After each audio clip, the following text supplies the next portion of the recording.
8 సౌభాగ్య స్థానాలు ఉన్నాయి.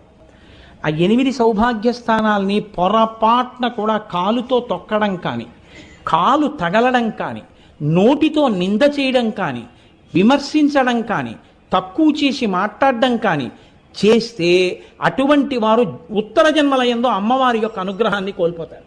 మొట్టమొదటిది తాడి చెట్టు, రెండవది చెరకు. అందుకే అమ్మవారి చెరుకు పట్టుకుంటుంది.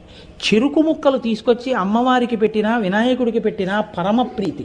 కాబట్టి చెరుకుగడ, తాడి చెట్టు, రూపుమారిన పాలు అంటే జున్ను కానీ పెరుగు కానీ.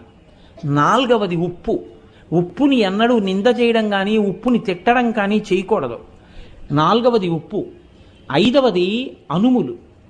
6వది ఎర్రటి రంగులో ఉండేటటువంటి పువ్వులు. ఇంకొక 2 స్థానాలు కూడా ఉన్నాయి. జీలకర్ర. 8వది ధనియాలు.